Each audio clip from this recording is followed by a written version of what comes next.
nosso segundo bloco, conversando, quem não assistiu o primeiro, nós estamos conversando com o desembargador Antônio Carlos Alves da Silva. O desembargador Antônio Carlos, ele é atualmente presidente do Tribunal Regional Eleitoral de Pernambuco. Ele assumiu o cargo de desembargador eleitoral no dia 7 de julho de 2015 e desde 2008 desembargador do Tribunal de Justiça do Estado de Pernambuco.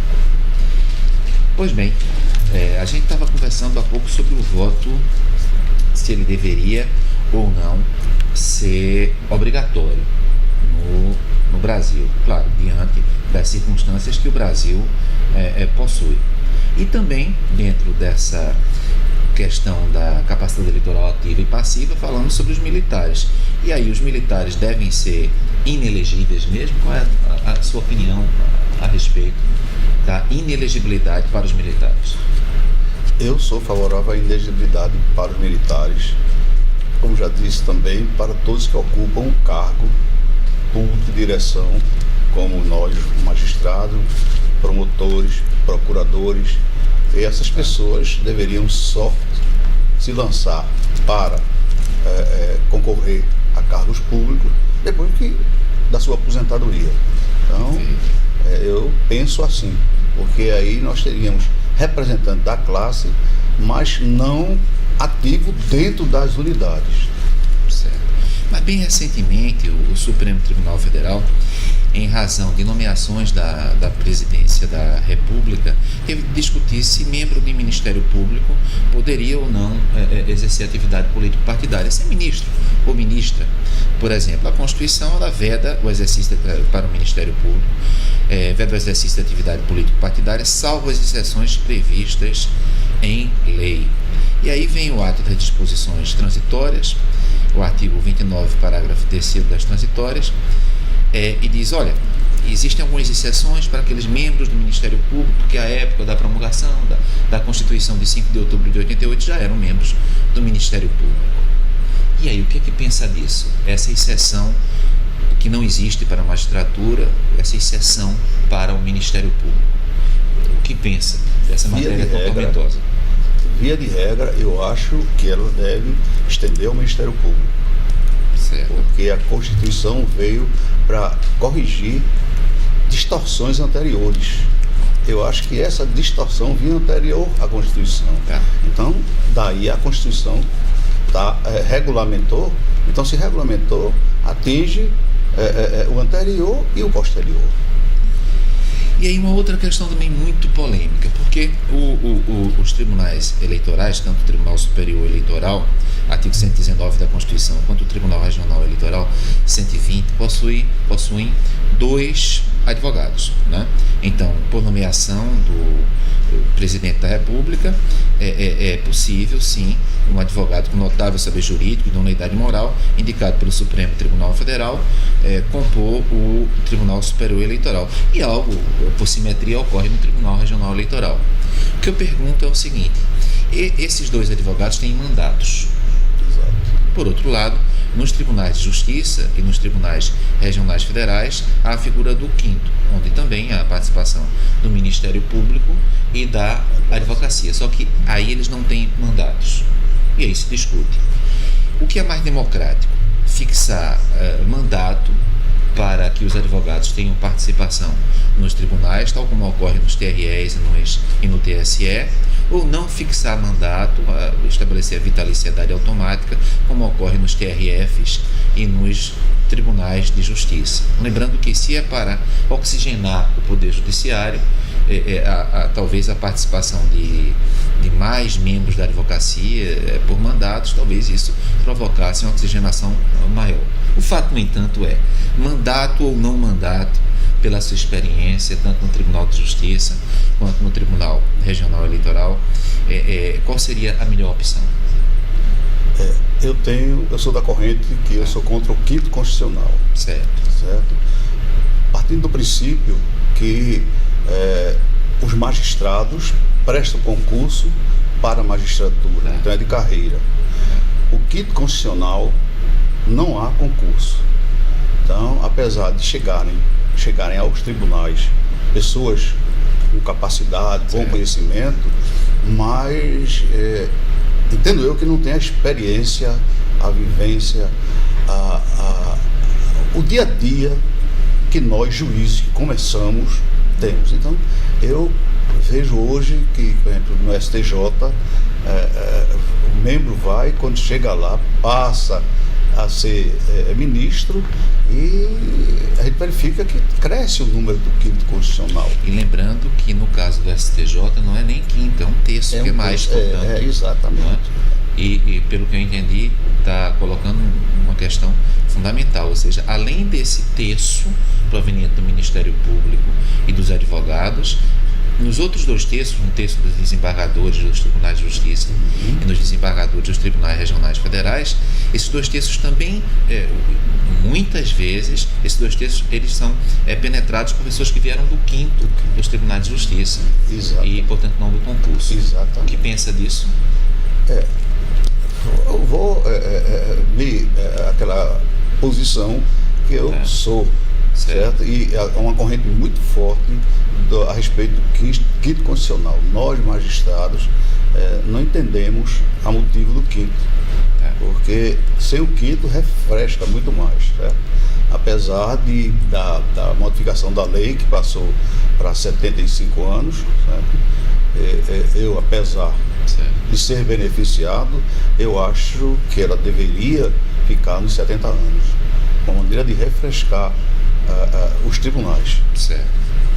Então, mas na hipótese de não ser possível, porque o direito trabalha também com o possível. Eu não posso, os modais deônicos, né? O que é permitido, proibido, não adianta eu proibir alguém de chegar a Saturno em 5 minutos.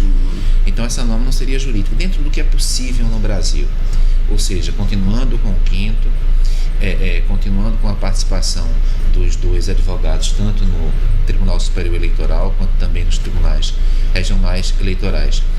E aí, é melhor o mandato que existe nos TREs e no TSE, ou é melhor a vitaliciedade automática como existe nos tribunais de justiça e nos tribunais regionais federais? Qual a sua perspectiva pela sua experiência? É melhor o mandato. Melhor o mandato. É melhor o mandato porque, veja bem, os tribunais regionais eleitorais, os setores de tribunais fazem um plano. Agora mesmo eu participei de um plano de sequência de 10 anos para melhoria. Esse plano inclui futuros cargos de servidores e tudo mais. Então, o que ocorre é que os gestores, quando chegam, eles têm que observar aquele plano, adequado em algumas coisas, mas dar seguimento. E muitas vezes os gestores não dão seguimento. Então, eu acho que eu sou favorável ao mandato. Na hipótese de permanecer o quinto, permanecerem os 2 representantes, seria favorável. Sou favorável. Vamos além. Nesse mesmo período em que surgiu o quinto período Vargas, em que surgiu a ideia do quinto, nos anos 30, do Brasil, do século passado, não é? Surgiram também os tribunais eleitorais, não é verdade? E aí, nesses tribunais eleitorais, digamos, nos TREs, há a participação, no caso do TRE são 7 membros, no caso do TSE são no mínimo 7 ministros. Pois bem, nessa composição dos 7, nós temos, no caso dos TREs, repito, 2 juízes de direito, portanto, juízes do Estado, nós temos 2 desembargadores, não é verdade, dos tribunais de justiça, nós temos os 2 advogados que nós falamos há pouco, e nós temos um juiz de TRF, quando são 5 TRFs, quando aquele estado é sede do TRF. Quando o estado, como é o caso de Pernambuco, quando o estado não é sede do TRF, seria um juiz federal. A justiça eleitoral, ela é federal. Aí eu pergunto, essa composição majoritariamente estadual na Justiça Federal, o que pensa? Na época, a justificativa de Vargas foi que a Justiça Federal não era suficientemente capilarizada e a Justiça Estadual era. Agora a Justiça Federal começou a ficar mais capilarizada e essa matéria vem sendo bastante discutida no Congresso. Eu queria entender a sua percepção a respeito do assunto. Nós participamos do Coptrel, Certo. que foi um dos assuntos que eu toquei. Inclusive tinha um colega juiz federal que ele automaticamente reprisou o que eu disse. Certo. O que eu vejo é o seguinte: eu concordo que a Justiça Federal assuma, de um modo geral, o eleitoral, desde que ela tenha condições de dar cobertura Certo. em todo o Estado, o que não ocorre. Então, se ela no Estado não tem cobertura, não vejo assim razões para nos TREs também ter esse problema. Certo. Porque quando a proposta, que não foi uma proposta, surgiu em Brasília, na Câmara, não foi proposta do governo, nada, surgiu, um deputado apresentou uma modificação. Modificação essa que os advogados seriam escolhidos pelo TRF, certo? Seriam 2 desembargadores federais, certo? Seriam 2 estaduais e, se eu não me engano, um juiz. Pelo menos a composição seria essa. Então a minha preocupação é a cobertura, porque nós atuamos de extremo a extremo. A Justiça Federal, no momento que ela tiver condições, então eu sou favorável que um órgão federal deveria ficar, a Justiça Federal ficar responsável pela eleição em todo o Estado, desde que tenha estrutura para isso. Quer dizer, seria possível pensar num caráter subsidiário, como por exemplo, nós temos o desaforamento. Então, quando uma matéria está sendo julgada na Justiça Estadual, mas diz respeito a direitos humanos, e naquela região há muita paixão em relação ao processo, aí aquilo é desaforado para a Justiça Federal. Seria mais ou menos assim? Ou seja, quando houver Justiça Federal, ficaria com a Justiça Federal. Quando não houvesse Justiça Federal, ficaria com a Justiça Estadual, que é mais capilarizada. Veja bem, não seria bem dentro dessa visão, porque a Justiça Federal ela tem as sedes no município.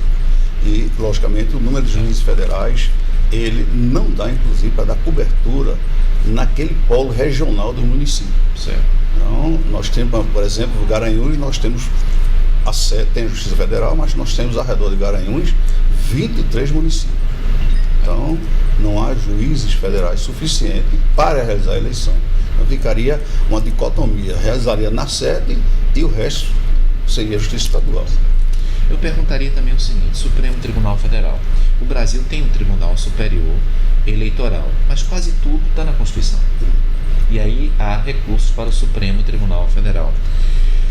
O que pensa? O Supremo Tribunal Federal deveria ser só um tribunal constitucional, ou ele deveria também pegar outras matérias, inclusive criminais, como vem pegando, e vem provocando tantas discussões pela lentidão do Supremo Tribunal Federal nessas outras matérias? Eu acho que o Supremo Tribunal Federal deve ser puramente constitucional. Matérias constitucionais. Uma corte constitucional. E isso é que está causando o maior problema, que hoje chega todo tipo de matéria que está soberbando o Supremo Tribunal Federal. Certo.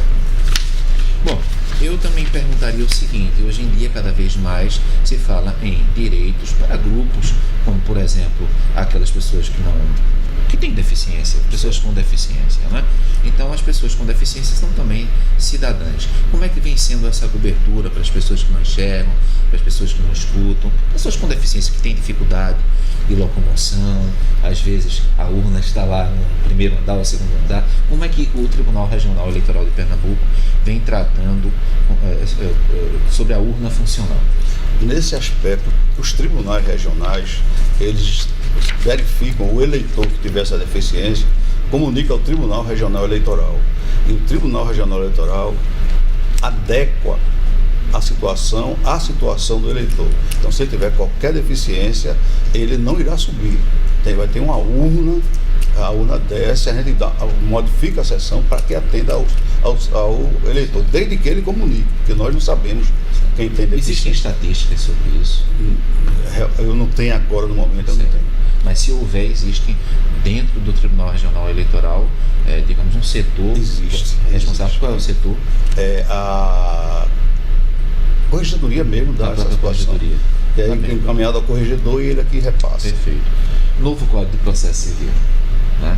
Então, o novo Código de Processo Civil foi uma mudança bastante significativa. não é? Alguns acham que deveria ter surgido um novo código, outros não. Mas o mais importante agora é reflexos no processo eleitoral.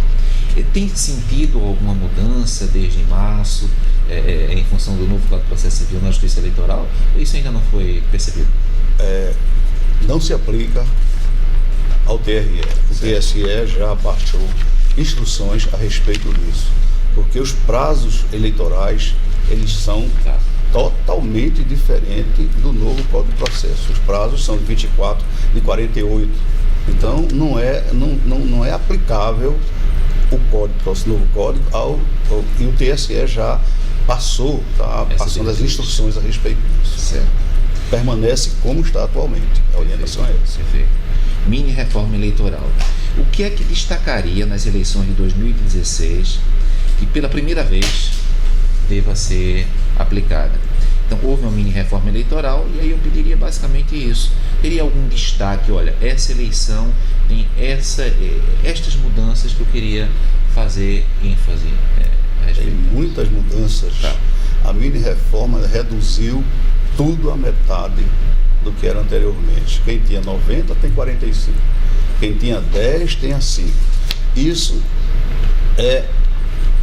barateou, tornou mais barato, aliás, a eleição. Porque as pessoas pensam que o guia eleitoral, quem paga é o candidato. O guia eleitoral, quem paga é o TRE.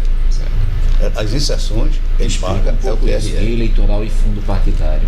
Seria possível falar um pouco sobre isso? O fundo partidário ele serve mais para ajudar o candidato. Certo?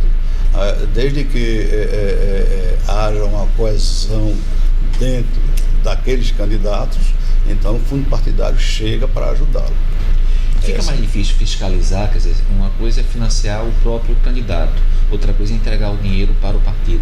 É mais difícil, do ponto de vista da Justiça Eleitoral, fiscalizar esse sistema de não financiamento direto ao candidato, mas financiamento ao partido que vai financiar o candidato? Não, veja bem, porque a Justiça Eleitoral, quando você ocorre a convenção, você aí passa a ser candidato. Certo. Você recebe um número. Ele é obrigado, o candidato e o partido é obrigado no banco oficial a abrir uma conta em nome do partido e uma conta em nome do candidato. Certo? Então, a nossa fiscalização é exatamente dentro dessa situação. Tanto pode o fundo partidário ajudar o partido, ou ajudar o candidato a também ajudar o fundo partidário. E aí vem o Caixa 2. Vamos falar um pouquinho sobre isso. Então, o Caixa 2 basicamente é uma contabilidade paralela. Né? Então, no Brasil nós tivemos empresas que, sempre de maneira muito organizada, né, tem um Caixa 2. Tivemos candidatos também que receberam o dinheiro do Caixa 2. Então, eu queria que nós falássemos sobre dois aspectos. Primeiro, sobre o Caixa 2 em si. Na minha perspectiva, eu avanço um pouquinho. Quando a gente tem um Caixa 2, ou seja, uma contabilidade paralela, eu estou tirando dinheiro da Seguridade Social, ou seja, dinheiro da aposentadoria, da idosa, dinheiro da pensão, da viúva, estou tirando dinheiro da saúde pública, porque Seguridade Social é isso, previdência, assistência e saúde pública. Mas o Brasil não tem uma grande reação a essa figura do Caixa 2, e o brasileiro em geral, e da contabilidade paralela. E aí o Poder Judiciário segue essa mesma, digamos assim, porque o Judiciário ele vem da sociedade, como nós falamos há pouco. Nossa sociedade não se preocupa muito com o Caixa 2, será que o Poder Judiciário está se preocupando suficientemente com o Caixa 2? Essa é uma primeira pergunta que eu te faria. Na realidade, o Caixa 2 é um mecanismo difícil de controle, certo? Acho eu que o órgão que deveria fiscalizar as empresas e as pessoas deveria ser a Receita Federal, certo? Porque ela é quem tem um controle, presume-se que tem um controle de todos os gastos. Então, se a pessoa tem um Caixa 2, agora mesmo o país está passando por uma situação diferenciada e a pergunta que eu faço é: e a Receita Federal não detectou isso antes? Que é um órgão, a Receita Federal é fundamentalmente para isso. Então, nós, do eleitoral, fica difícil combater o Caixa 2. Deixa eu defender um pouquinho a Receita.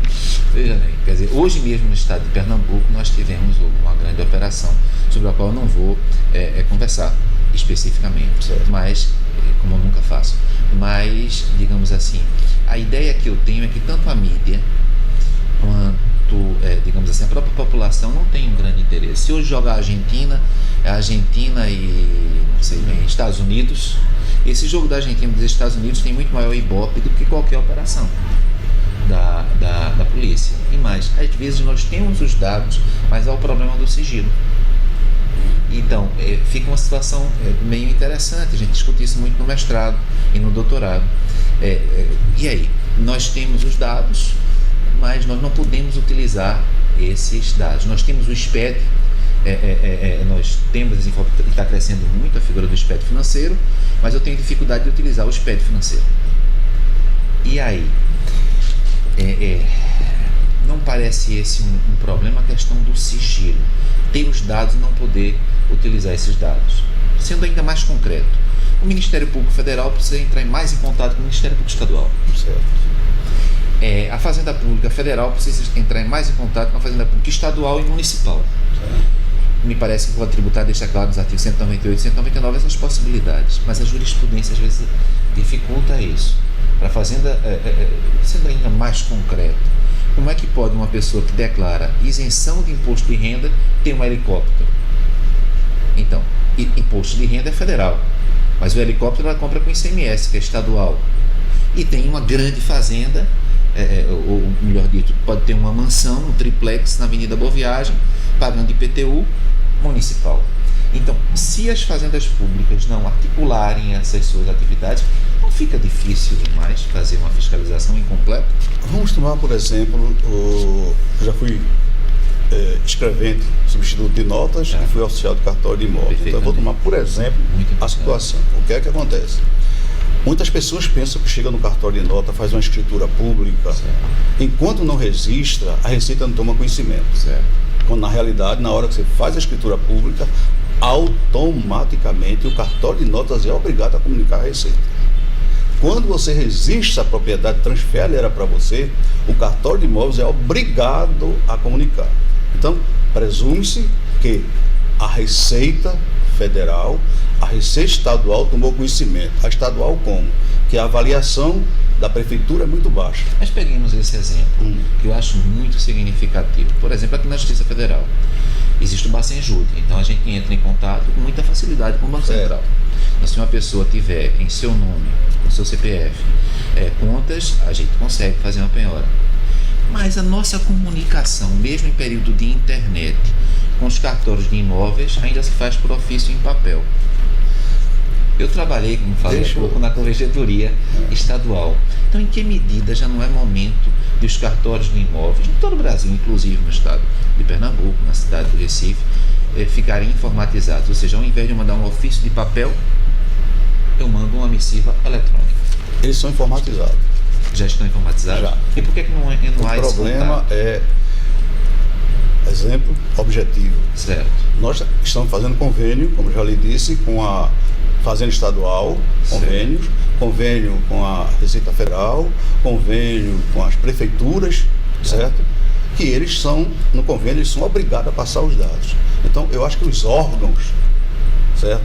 Tem, juntamente com as corregedorias, tanto federal como estadual, certo, provocarem isso para ter esses dados. Nós acabamos de fazer um convênio, instalamos no TRE um Infodic, fizemos um convênio com a corregedoria. O que é isso?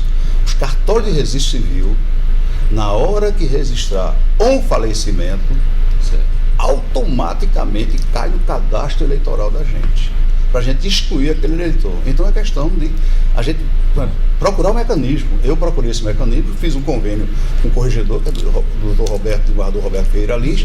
Estamos finalizando isso para alimentar o nosso banco de dados, para acabar aquela história de falecer e de repente você vê uma pessoa votando, um morto votando. Então isso é importante. Então, quer dizer, na sua perspectiva, é perfeitamente possível até o final do ano a Justiça Federal, aqui da Seção Judiciária do Estado de Pernambuco, entrar em contato com a Corregedoria Geral da Justiça, com os cartórios, através de ofício eletrônico. Mas tem que vir a Corregedoria, porque aí a Corregedoria baixa um provimento, como acabou de baixar, e os cartórios são obrigados a obedecer aquele provimento, então eles são obrigados a remeter. Certo. Entendeu? Foi isso que eu fiz agora recentemente, com os cartórios de registro civil de pessoas naturais. Então, isso me provoca a questão da dificuldade de comunicação exógena, quer dizer, às vezes há uma dificuldade de comunicação que provoca também dificuldade em relação ao Caixa 2, a fiscalização do Caixa 2. Quanto mais articulado for o Poder Judiciário, e é possível que assim seja. Como é que nós vamos fiscalizar o gasto dos políticos agora nessa eleição? Certo. Com esses convênios, porque na hora que o partido, já registrado, na hora que o partido comprar 1000 resmas de papel em nome do partido, essa nota ele vai pagar o ICMS. Na hora que ele pagar, cai na escrita da Fazenda. Caindo na escrita da Fazenda, vai cair dentro do eleitoral. Então, durante 2 meses e meio de eleição, nós vamos ter os gastos, tanto do partido quanto dos candidatos. Então vamos lá. Lei de acesso à informação, transparência.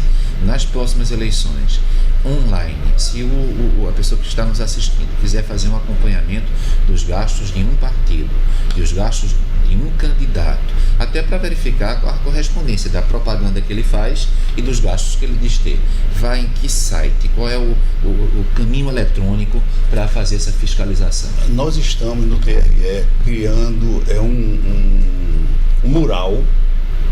Isso vai começar a partir de agosto, um mural onde serão lançadas todas essas informações. Certo. Quer dizer, nesse mural ele está exatamente dentro do aplicativo que o TSE nos autorizou. Então qualquer cidadão vai poder acessar esse mural e vai ter a informação ela na hora. Então, uma informação a respeito do patrimônio do candidato, a respeito dos gastos que o candidato vem realizando e fazer essa correspondência, o que está na rua e o que ele vem declarando. Isso vai ser possível. Perfeito. E nós vamos depender muito da população também, né? Claro. Porque a população... A cidadania não se eu acabei de dizer quando eu estive agora na redação do certo jornal daqui, disse claro. Que os jornalistas são muito importantes, o que eles botam, que denunciam, a gente manda verificar. Quer dizer, não só a sociedade, como o jornal. Claro. Se o fato é verdade ou não, aí é a questão da investigação. Se for verdade, será punido. Se não for, é descartado. Voto impresso. Então, há bem pouco tempo houve uma ação direta de inconstitucionalidade, a 4543, falando sobre o voto impresso. O voto impresso facilitaria a fiscalização ou a inexistência do voto impresso, a inexistência da memória desse voto impresso não traria nenhuma dificuldade? Dito de outra maneira, a auditagem de uma eleição através do voto impresso é mais viável ou não? Auditar uma eleição é possível sem voto impresso? É possível, certo. Porque toda urna eletrônica ele tem como se fosse 2 gravadores, certo? Que eles vai acontecendo. Então a auditagem é feita por ali. E outra coisa, a lisura da eleição é tão forte que na hora que nós terminamos a eleição, que puxa, se fixa no quadro o resultado daquela urna. Quer dizer, se o partido tiver qualquer dúvida, ele vai impugnar. Então, a auditagem é perfeitamente possível. É perfeitamente possível. Ampliação da competência jurisdicional da Justiça Eleitoral. Acha que a Justiça Eleitoral deveria ter uma competência um pouquinho mais ampla, acompanhando tudo que dela deriva? Por exemplo, infelizmente, às vezes nós temos uma demora excessiva. Não é? Então, a pessoa já está no final do mandato e a matéria ainda não foi julgada. Aí, quando termina o mandato, a pessoa é julgada. E aí? O que fazer para agilizar a Justiça Eleitoral, para não permitir que a pessoa venha perder o mandato depois que ele se encerrou? Aí eu vou falar da minha gestão. Tá. Anteriormente era um juiz da propaganda, um juiz de registro, um juiz da prestação de conta. Certo. Isso dificulta. E são 1000 e poucos candidatos. Claro. Então, o que é que nós adotamos na minha gestão? Nós temos o juiz da propaganda e aliamos junto a ele mais 2 juízes eleitorais para tratar da propaganda. E montamos uma equipe especialista na propaganda. Onde é que nos preocupa mais? É exatamente no registro e na prestação.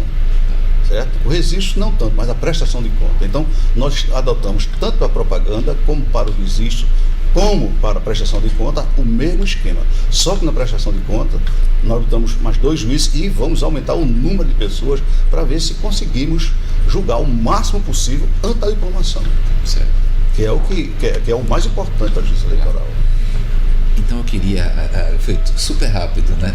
Parece que começamos agora. Então eu queria agradecer aqui a possibilidade que o desembargador Antônio Carlos Alves da Silva nos deu, atual presidente do Tribunal Regional Eleitoral, para nós conversarmos um pouco sobre sociedade, sobre academia e sobre o direito eleitoral, a importância que o direito eleitoral, que o Poder Judiciário tem para todos nós. Eu queria agradecer, desembargador. Eu que agradeço. Agora eu quero dizer que o sonho é possível, desde que você persiga ele com perseverança.